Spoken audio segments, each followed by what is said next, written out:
I'll do double recording. So does it make sense? Every Yes. word that you say on the interview has to have a purpose. And the purpose is to demonstrate to them how you are exactly what they're looking for. So it's good to say fewer words, but they have to be really, really poignant and pointing. And one of the ways of doing it is repeating the words in the question. It sounds silly, but that actually works. So if the question is, tell me about,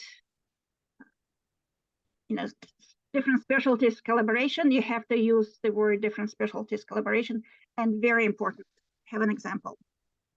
So your homework between now and the time of your interview is to come up with examples. Let's try something else. Describe a situation where you had to resolve a disagreement with a colleague working on the same team. Describe the situation. Yeah, we don't have this situation very often, but let me try to recall some. Yeah, when we have a disagreement with colleague, we usually sit together and exchange our opinions and Let me stop you. Specific. Yeah. You have to be like, yes, I do. Very good. Your openings are very good. Disagreements don't happen often, but they do. For example, so you have to be very, very specific because they're looking for an example.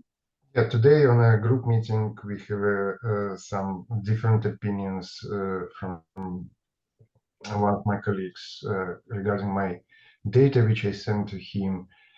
And I suggest just to sit together and look at the data together and share our opinions one-on-one. This is it. Okay, that's good. I would recommend closing with, again, the word disagreement. So the disagreement, will be addressed or will be resolved because we will be moving forward in this particular matter. We use the same words. Have you seen 17 мгновений весны?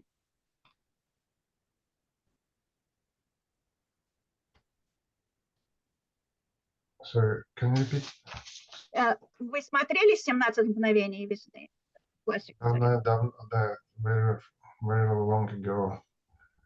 Есть один эпизод, который, может быть, вы вспомните, когда Штирлиц приходит к этому Мюллеру спросить, ему нужно какую-то информацию от него получить, но не, чтобы он не обратил на это внимание. И у него такой метод, он пришел с ним, сначала поговорил о погоде, потом он спросил вот этот вопрос, который был ему важен, а потом он сказал, да, я к вам пришел, потому что мне нужен такой-то документ. Теперь, если кто-то спросит Мюллера, зачем он приходил, потому что ему нужен какой-то документ. Человек всегда вспоминает последнее, что ему сказали. Этот урок для меня на всю жизнь запомнился, хотя это было много-много лет назад. So the last thing you say will stick. So don't go like crazy and try to force it, but if there is a way to kind of elegantly weave it in the closing of the question, that would be awesome.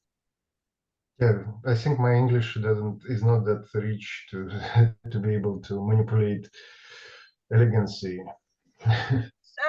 Okay, well, it can be like a stretch goal. You'll work on the elegancy, but just try to get it in.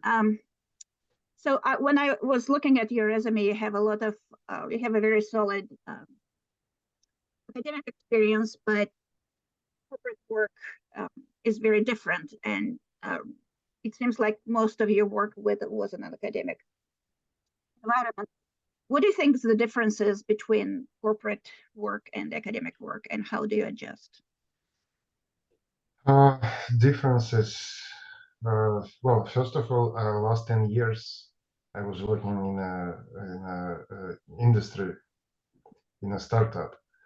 Basically, the fact that I have only one job position in industry, that doesn't mean that I don't have few experiences. Just 10 years in academia, I had about the same in terms of years. And the difference between academia and industry, I think, is in a amount of freedom, about deadlines. Which is where is? Can you be a little bit more specific? In industry, usually you have more time to solve the same problem, but limited resources. In academia, you have limited resources, but more or less unlimited time. In industry, you have a very limited time to solve the problem and more or less unlimited resources. That's perfect. You don't need to say anything else. That's a really great way to describe it. It's quick. It's actually elegant. It's really good. Like you described, like one major. You don't have to do the full enumeration. What's the difference? You can go talk about it for hours. But you can say, like, for me, the most important difference is that, and that's a really good way of putting it. Limited time, unlimited resources, and vice versa. So that's good. But should I use this word that in my understanding, just because when I say it's as it is, it sounds like it's too ultimative. No, it's like for me, from my perspective. Yeah. Okay, For so me, it's the most important thing is this, or in my understanding, or the way I see it. okay. The way I see it, I don't know why native Russian speakers keep saying "in my understanding." I don't like everybody does that, and I don't understand why.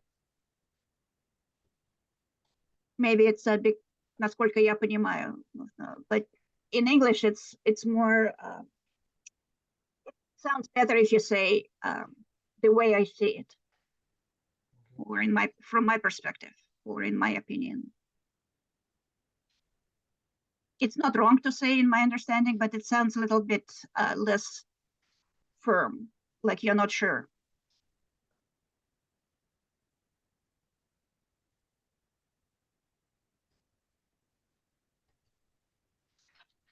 Tell me about the time you faced a challenge in your research. How did you overcome it?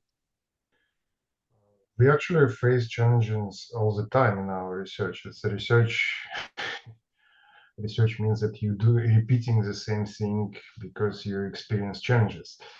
And yeah, this is our work, and we're just trying to approach problem from different sides. Either example. See, the question is very specific. It doesn't ask you how do you approach challenges. It says, tell me about a time. So they're asking for specific example, and you need to demonstrate that you're getting the exact question that they're asking. Right? If they were to ask, tell me about your philosophy around disagreements, then you can say that. But in every single case, you have to give an example, because the whole purpose of the interview is to understand how your past experience will translate into your future work with them. And the best predictor of the future behavior is behavior in the past. That's why it's called behavior interview. So you have to come up with an example. Yes, we do have challenges all the time. That's maybe you can say that it's the fun part of being a scientist. But let me give you one example. And you think of an example that would be presenting you in the best possible light, but also be reasonable. Like the challenge is not like, the espresso machine and the break room ran out of coffee. Yeah. Does it make sense? Yes. Mm-hmm. Let me give you one example. So recently we have a project for drug discovery in KRAS protein, and it's very extremely challenging target, especially for computational methods, which I'm practicing because the system is very flexible and there are a lot of ionic interaction in the pocket. So it was very difficult to compute binding energies for this specific target. And in our initial approach demonstrated very big errors, and the scale of these errors was so high that we cannot proceed with So for a second, you need to be more concise. You don't need to go into the full details. Like if they're interested, they will ask, can you tell me more about that situation? But just like very, very high level. I understand. You have limited time on the interview. Every word counts. Yes, but I cannot on the fly find concise examples. So well, by talking to this, so you will have concise. Okay, so so to approach the problem, I developed instead of absolute binding computational, I tried the method of relative binding, computing relative binding energies, and I found a mutation map which provided good coverage of mutations and small errors. That's perfect. My recommendation when I work with clients, like on an extended engagement, is to build a library of examples, of achievements and examples. Every time you encounter something different and interesting, write it down so you will have for future projects have there in interview or conversation. You can have examples. Another good tactic is to look at the job description and have an example, a specific example for every line, every bullet point of the job description. Have a story short, but relevant. Doing it on the fly, as you just observed, is difficult. Part of the preparation is having those examples. So if you build like a library of examples, a database of examples, that will make it easy for you to I understand. So in terms of clear answer and concise answer, so the preference is to give concise answer. Yes. And if they didn't understand, they can ask. Right, exactly. If they want to know more. But the concise still has to be an answer, right? It has to contain, it has to be a standalone answer that contains everything they need to know. If they want to know more, they can ask. They may get interested in that specific examples and curious about that particular case, they will ask it. We'll be happy to answer, but the answer shouldn't be more than, I don't know, 4 or 5 sentences. Because let me repeat again, every word counts, and the description, the technical details of your problem is not as relevant as the way you approached it. Right? It's how you resolve the challenge, not the challenge itself.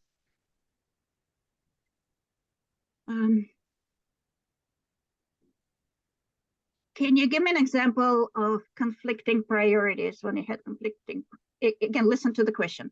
Give me an example of when you had conflicting priorities on different projects. How did you manage your time? I approach a manager and ask about the priority between these two projects and spend more time and focus on a more prioritized project. That's good.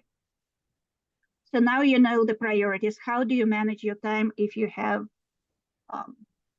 a project with priority 1 and priority 2? How would you manage your time because you need to deliver both? Most time I spend on a more priority 1 project, and once I reached something meaningful, then I can spend some time on a less priority 2 project. A good answer also would be, in addition to that, it also depends on the timeline. If the priority 1 project is more long-term and the priority 2 has to be delivered tomorrow, in the near future, you may want to structure your time different.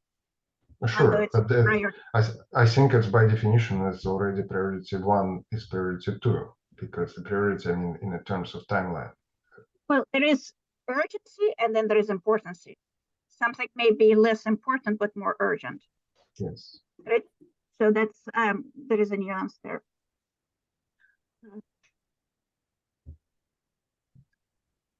See, tell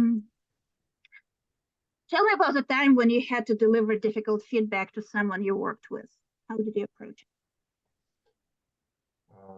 I will start from emphasizing. Remember, you have repeat the question just a little bit. Just use a word from the question. Yes, I have examples of difficult feedback I had to deliver. For example. Yeah, I have examples of difficulties of providing feedback for my colleagues, and here is example. I need to give a reference for my colleague, and I always start from describing positive sides of the person, and then mention some negative skills, maybe situations. I don't know how to answer. I'm not prepared for this question. You never had a situation where you had to tell somebody that they're doing something wrong? Well, I did have the situations, but you know, it's usually to some higher level bosses, and it's better to not say anything negative to them. Well, that's a different question, and I want to come back to that. But you're telling me that in your entire career, or everybody you worked with were perfect and did everything exactly the way you would do it? Well, nobody's perfect, but we are talking about the words and subjective feedback, and that can be different. So, and depending on situation. Well, if you have a new lab assistant and they are doing something not the way you would do it, how would you approach it?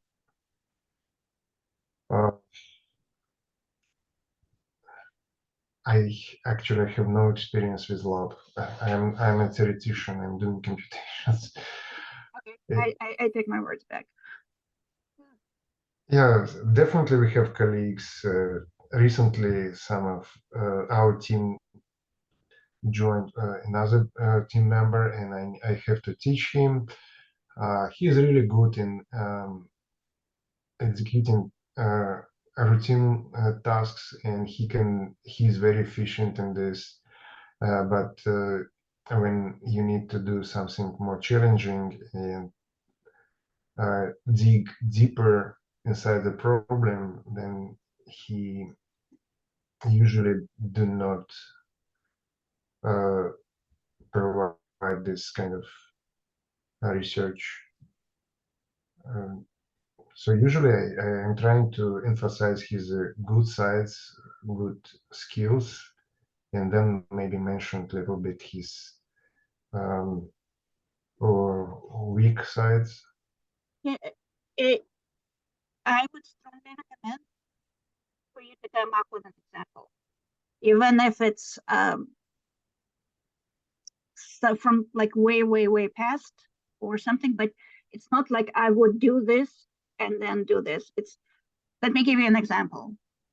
I had a colleague who, and concise, I had a colleague who was doing something this way and he should be doing it this way.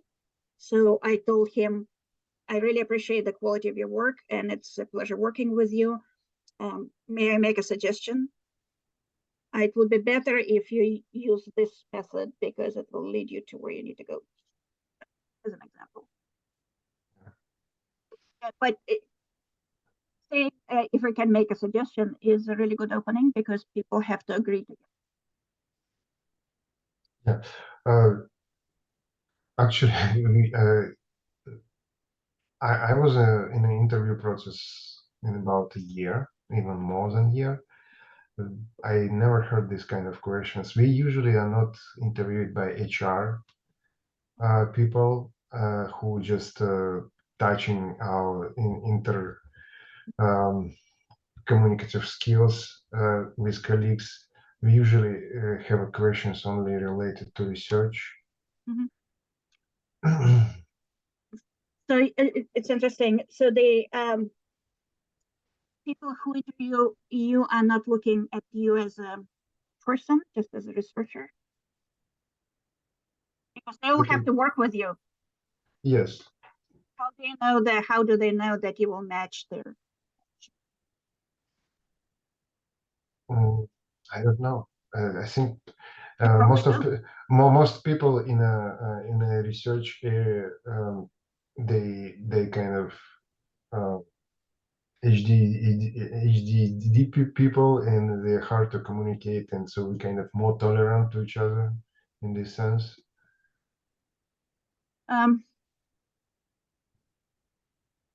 You've been an interview process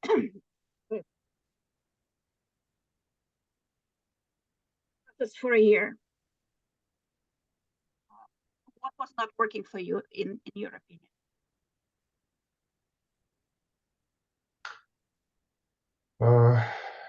I think it's my language that maybe indeed I do not speak as fluently and as elegantly as they expect or as they would like me to speak.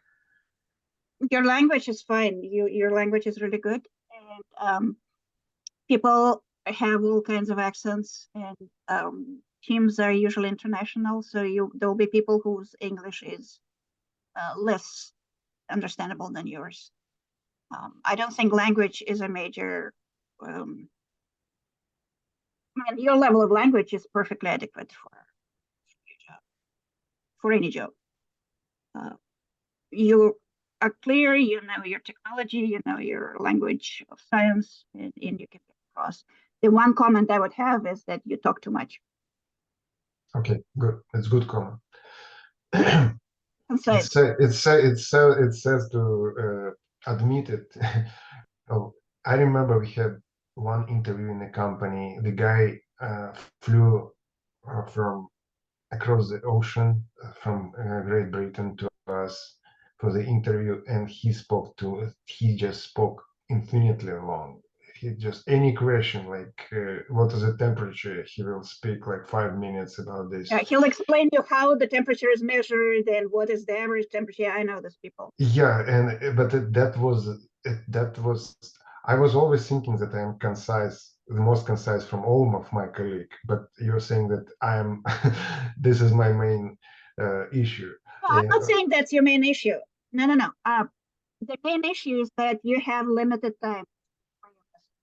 Mm-hmm. So you have to be focused on delivering that message. And things that are not relevant, you should try to avoid. So you have more time to focus on your message. And the message is, I am the guy for you. Because I have skills, I have capabilities, I have experience. One thing I noticed in your resume, and that may be a question, is you have a lot of achievements over the years. But to me, maybe it's there, I'm just not saying it. You have to prove that you are like continuous learning. Because there is a focus on learning and learning new technologies, learning new processes, continuous learning. So how do you stay up to date in the latest technologies and innovations? I always read the literature, and especially front age technologies we supposed to in our one of our duties is reading the literature, and I'm trying to be up to date in terms of technology. Recently, we published a lot of new technological achievements in our company, which I was a participant of all these new achievements. And of course, for doing this, we have to read all the existing literature. Do you do any kind of formal learning, like going to seminars or conferences? We don't have a seminar. We do have group meetings twice a week. It's panel meetings, one over another. And sometimes when we have some new project, we do have reporters who read the paper, some of the papers, and report to us the concise conclusion and results. Sometimes I could be this reporter, so we just do it one by one. So what you're saying is that there is a culture of continuous learning, and you're part of that culture. So this Yes. Meetings are a way for you to pick up new things. Yes. I said it in one sentence. Yeah, but I need to have this sentence in my vocabulary. So you have that sentence in your vocabulary. You said it, but you can just say fewer words and have the same. I think you are too hard on yourself. Your language is great. Yeah, but when I wrote about 30 papers in the scientific journals, and I know the difference between chatting and writing a paper, because when you write a sentence in a paper, you think about this many times and consider many different options and try to be concise and clear. While when you're speaking on the fly, you have much shorter time to deliver the message. Yeah, which is why practicing is so important. And also keeping in mind this kind of major principles. Major principle is every word counts, so the fewer words, but the more to the point. But your language is perfectly fine. And I'm an English major, so I know languages. So you're doing fine. One thing I would comment about, not necessarily soft skills, but your panel in person or over Zoom? This week I have two final interviews. One of them will be tomorrow over the Zoom. 5 hours interview. First hour is a presentation in a wider audience, I don't know, 10 people or 15 people. And then I will have one-on-one interview with 5 people. That's a marathon. Yeah. And the second one I have on a Thursday. The full day I am coming at 9 a.m. and leaving at 5 or 6 p.m. What is the most challenging part of that for you? The most challenging part is to sleep enough time before the meeting. But like you have a presentation and then you have one-on-ones. Which one is more challenging for you? I'm probably wrong, but I personally I spend more time on preparing for presentations, for presenting my work. Although it's clear that probably the one-on-one interviews are more important in terms of delivering the message about my because skills. You are skilled in delivering scientific presentations, so it's your thing, right? You have done it many times and successfully because you're a successful scientist. One-on-one interviews you don't do that often, and you don't have much experience. Probably yes. So eye contact on Zoom is more challenging because you don't know where the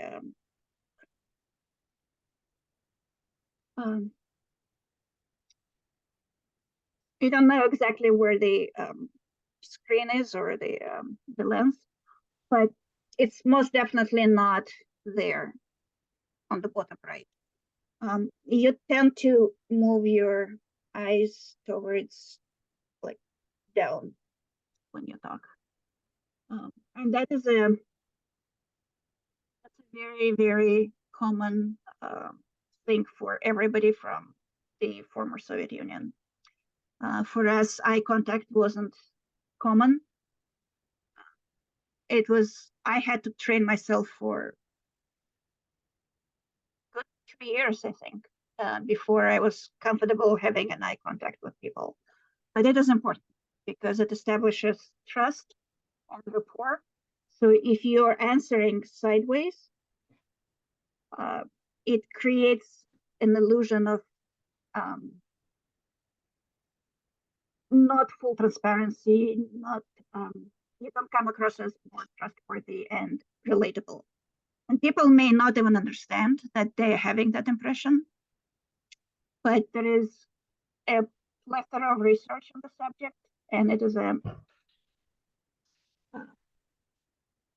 well understood fact in organizational behavior theory that eye contact is extremely important in getting a message across. It shows that you're earnest and trustworthy. And if you look aside, it creates impression that you're shifty and you have something to hide, which is, of course, absolutely not true. But people have that built-in bias, and you have to be aware of that. It is difficult.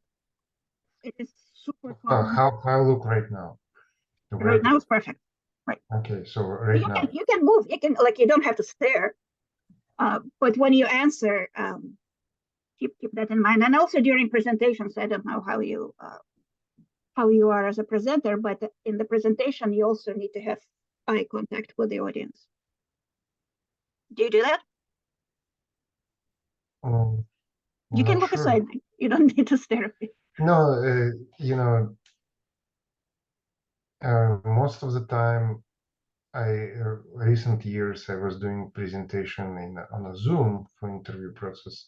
Okay. When I'm in a room in the real world, then yeah, of course I look at the auditor and to the person who asked the question, or even if they're not asking the question, even if they're listening to you, you're not looking at the audience as a crowd. You're looking at people.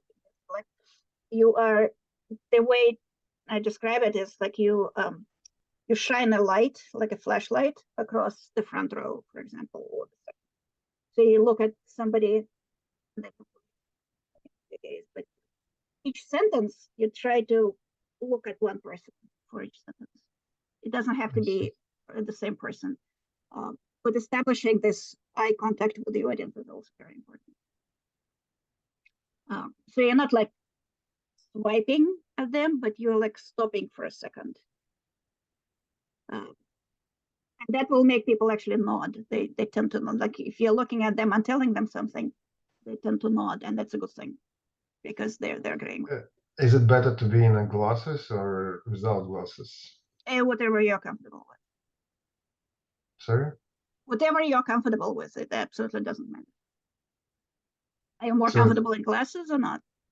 Oh, glasses are better for doing a job in front of monitor, but in lenses, actually my vision is better.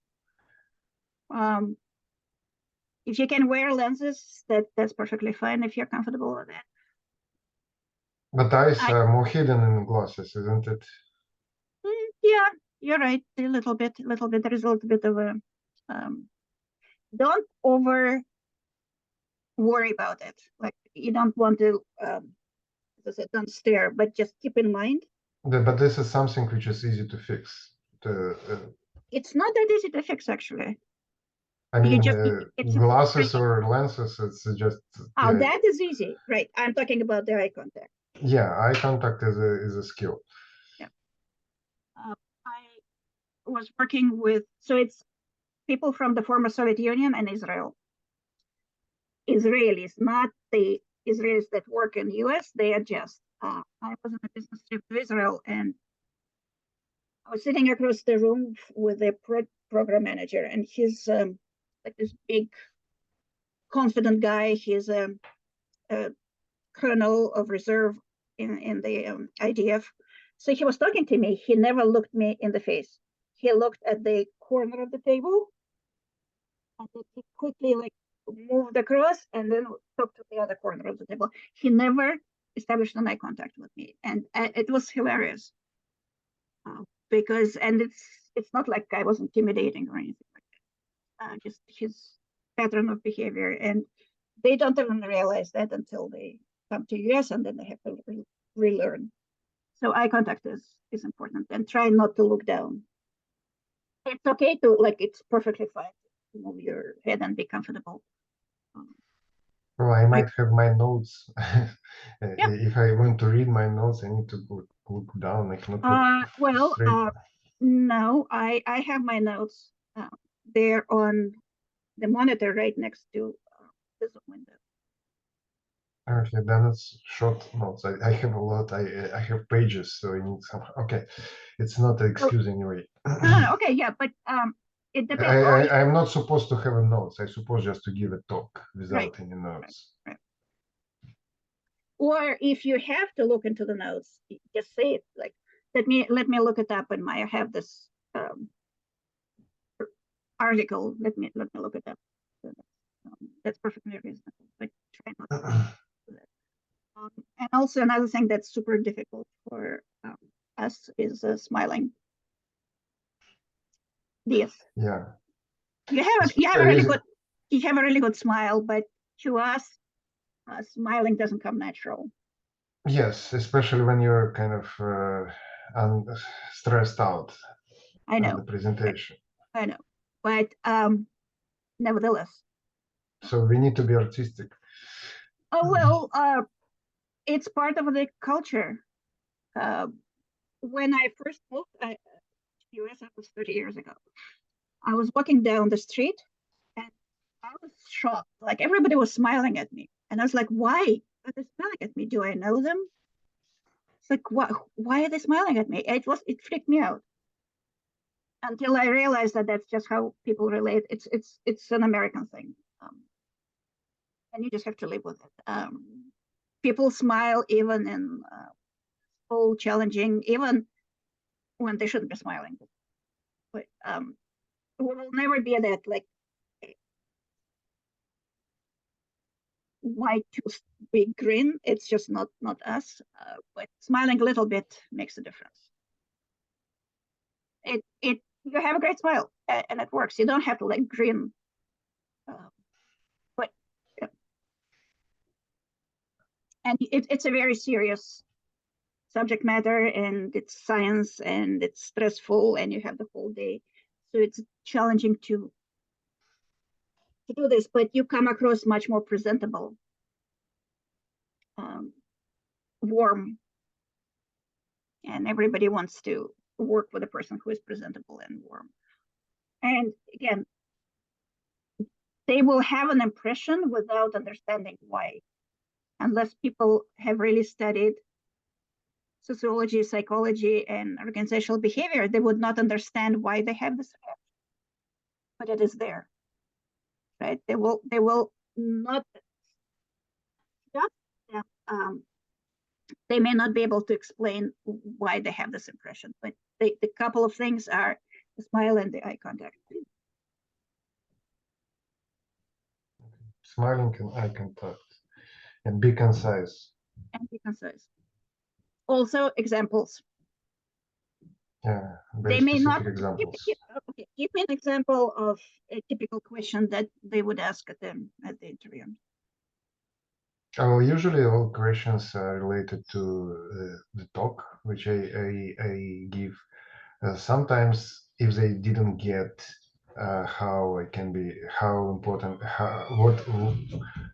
how I can make a contribution to their company, their question could be, how you can contribute to our projects. So your job is to have the conversation in such a way that they don't have this question. Yes, this is my purpose of the presentation. Right.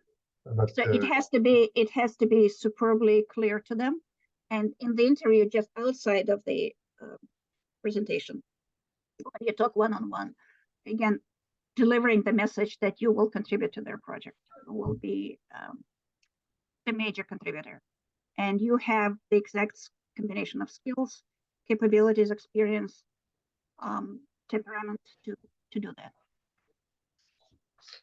That's your main message.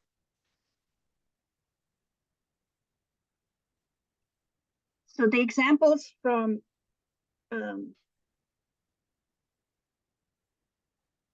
your past,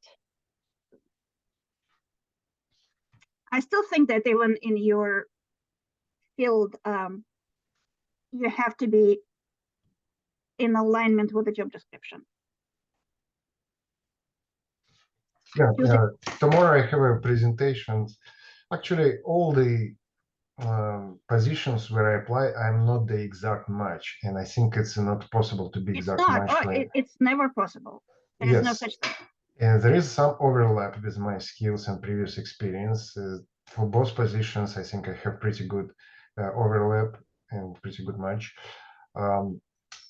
Specifically tomorrow, the company requires, for example, molecular glues and protein-protein interaction research, which I have very little experience. I even didn't know that I have this experience before I start talking with an interviewer. Then I figure out, I prepared several slides for this specific project, which I have.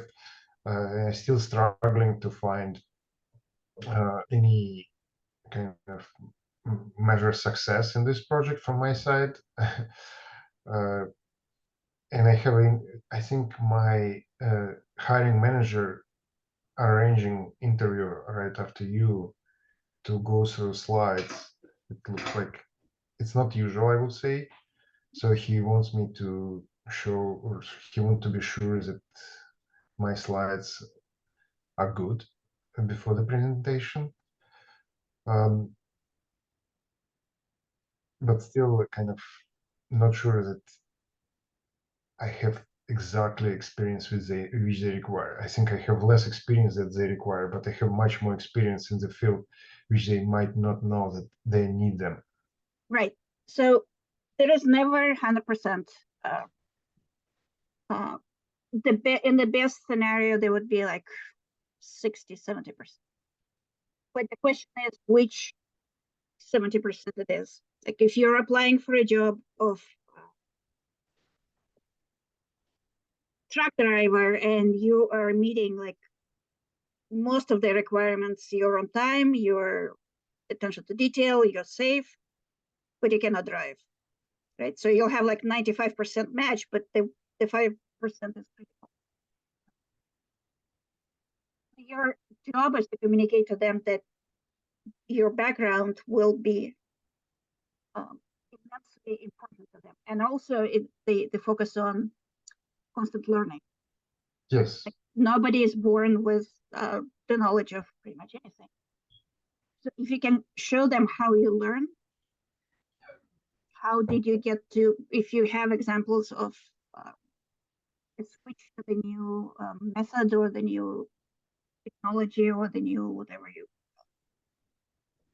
field or application, like you have to tell them that even though, here's the message, I may not have this exact experience, but in the past, I had situations where I didn't have this exact experience, but I came up to speed extremely quickly because I'm a lifetime learner and I did this, this, and this to come up to speed, which is not maybe what you will say exactly in those words, but that's the message behind everything you say is, I will hit the ground running, I will learn it because I learn quickly and I learn well.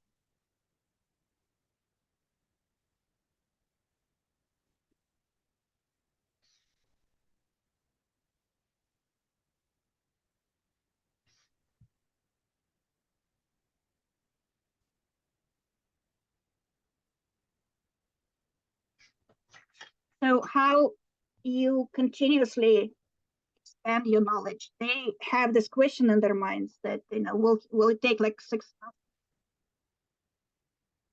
Sorry, I don't hear last end of the sentence. So something with microphone. Sometimes, most of the time, I can hear you very well, but sometimes when you change the angle, I don't hear anything. Okay. How about now? Good. Okay. Thank you for your feedback.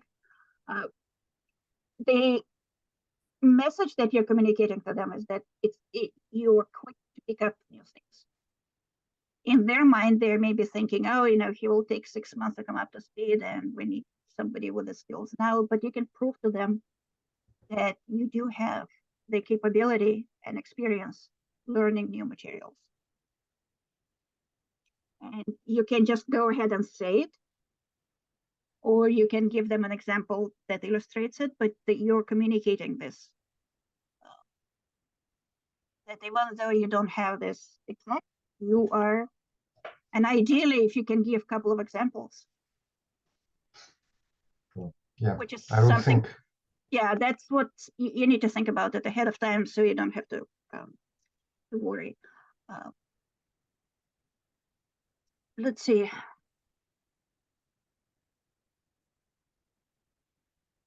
I don't know what else. Do you have any more questions? I don't know what else to recommend, but except for those critical, it's guidelines. It's the framework. In terms of lighting and visibility of my face, is it fine? No. So so it's fine. Okay. should I blur my background? I would recommend blurring. Although your background looks very, as long as you don't have a cat walking across the table.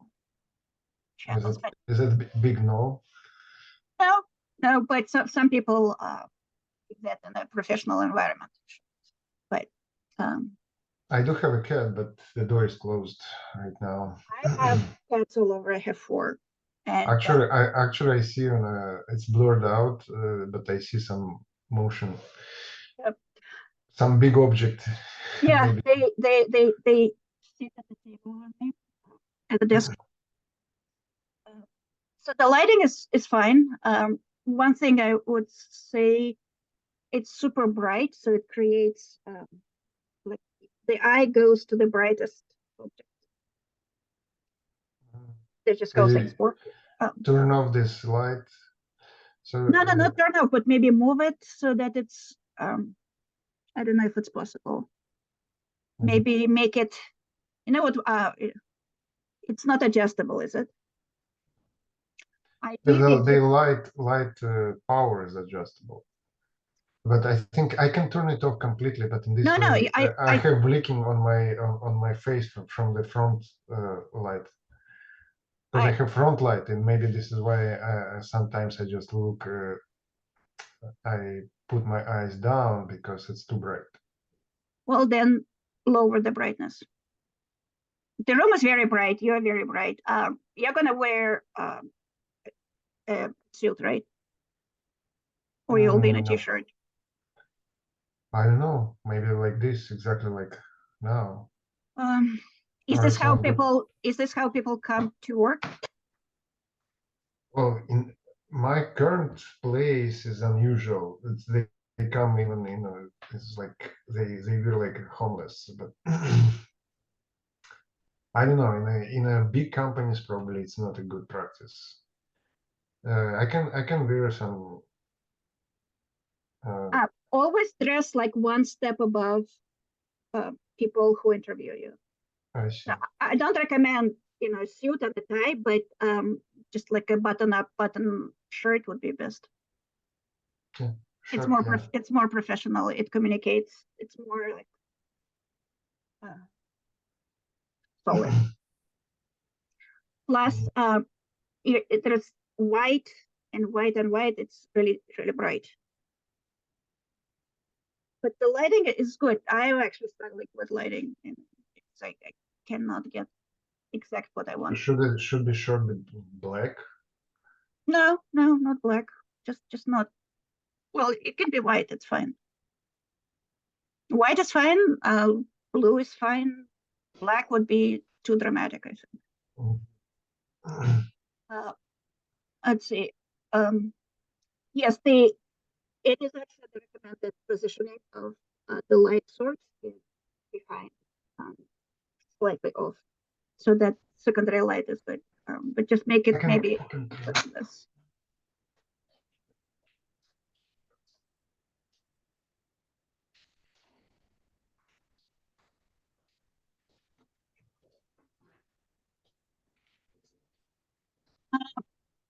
No, you have more reflection. Yes. So I would keep that light. I would keep that light. If you can maybe turn down the. I have on the desk powerful for this front light. This can help.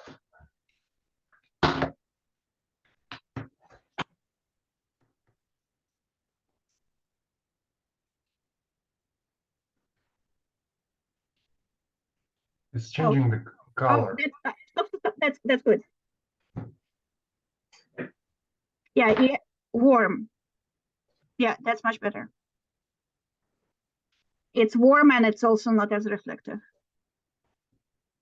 It still is, but it's much better. Yeah, so get the light temperature to warm. This is actually cold, the coldest. Really? It looks much warmer.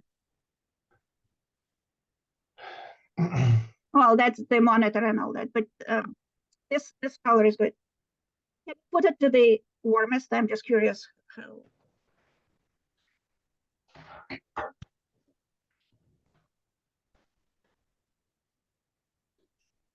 Oh, yeah. Okay. This one probably. That's too much. Yeah, the one you had before is no. That's yeah, that's fine. But also maybe turning it down a little bit so there's less reflections. But it's not critical.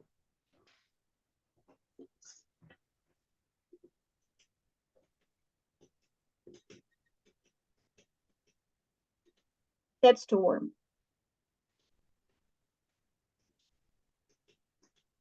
The setting you had when I said that's perfect, and you said that it's actually the coldest, that was the best. Yeah, I'm trying to find it back. Intensity.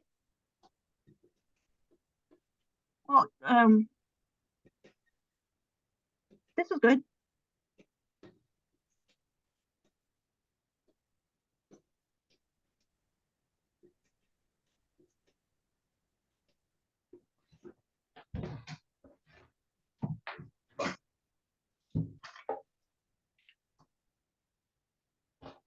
How it is now? That's good.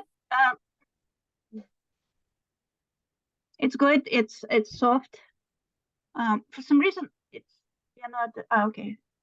For some reason, for a second, you were not in focus. You're kind of blurry, but yeah, that's fine. And I think the background is fine. You have a bookcase, you have a desk. That's very professional. I think I can. I forgot where is the settings for background. In Zoom? Yeah. It's under video. Or where it is? If you have a PC, it will be on the left side, next on the video icon, and there is an upward. Choose virtual background. Okay. Virtual background I don't recommend because it does weird things. Unless you have a green screen, it will create weird artifacts.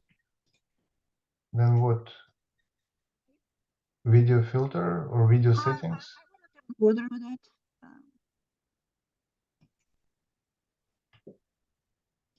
that. Have you seen this video that has been floating around the world? It's a court proceeding, and one of the attorneys had a cat avatar instead of his face. No, it was hilarious. He's like, I'm not a cat. Yes, but no, you're not a cat. But he didn't know how to turn it off because did turn it on, and that was the most hilarious thing. But don't bother with that. The one thing, where is it?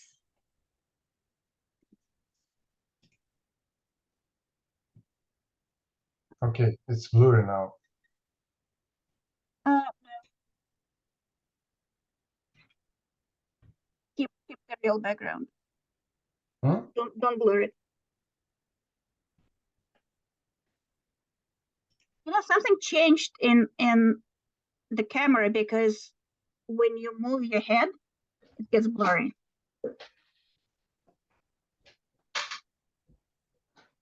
Did you change anything for the camera?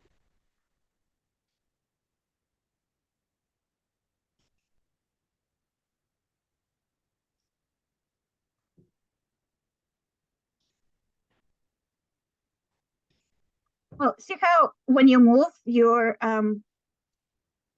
headphone disappears? That's because of the background, the blurring. So it's blurring your part of your head as well. So this is just keep it like that. But it is still maybe only when you move. Yeah, that's weird. Do you see this?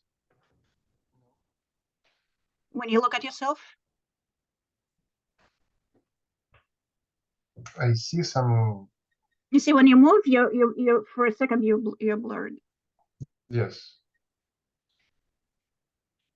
I don't What think I don't have this. So it's something in your camera.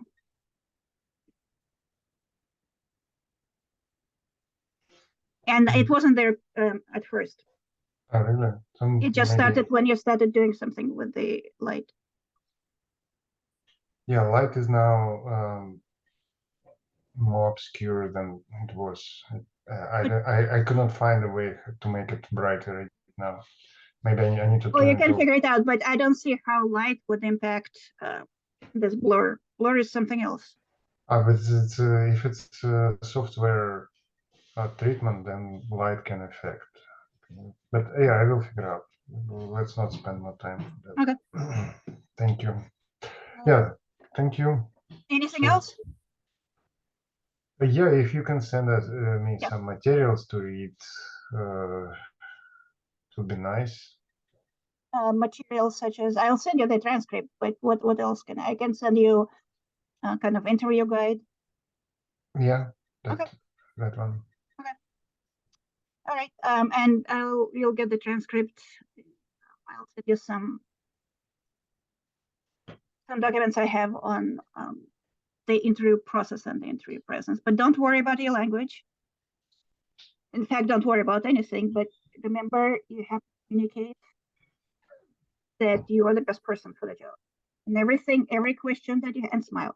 Every question that they ask, they're asking because they want to know if you're the perfect person. So don't go into details in any answer. just main point. And if they want to know more, like don't go like one sentence either, but enough to get an understanding, and then if they want to know more. So it has to be sufficient. It doesn't have to be exhaustive. This is good. I think you'll do fine. Your skills are great. With the little adjustments that I suggested, you'll do fine. And smile and eye contact. Yeah, sure. I would put a sticker on top of the monitor. Put what? I would put a sticky note on the monitor. Ah, okay. Smile and eye contact. Smile and eye contact. And concise. And concise. And fix your blurriness because it's distracting. I will try. Yeah. I don't know why it's happening, but Google it maybe. Okay, good luck, and I will send you some stuff. Yeah. By the way, do you do this that kind of training on a commercial level? Yes, I have a career consulting practice, It's called Career Strategy 360, and I do the reason it's called 360 is that I do the full 360-degree view of a career. So it's starting with looking for a job, job search, resume, interview, offer, onboarding, your first week at the job, your first 90 days, how do you deal with conflicts at work or ask for promotion, or what to do if you didn't get the raise, and what to do when you're promoted. So like the entire life cycle. And I have several engagement methods, so I meet with people ad hoc. Like if they need my advice, I can schedule an appointment, or we can buy like a program. Like we have a goal. This is something that you need to develop, and it will take 5-6 sessions as an ongoing consulting engagement, and that's obviously better price. But I can send you my website, and after your interviews, we can talk if you're interested. Okay, sounds good. Okay, good luck. Thank you very much. Have a good day. Enjoyed talking to you. Me too. Hopefully it will help. I hope to. Okay, bye.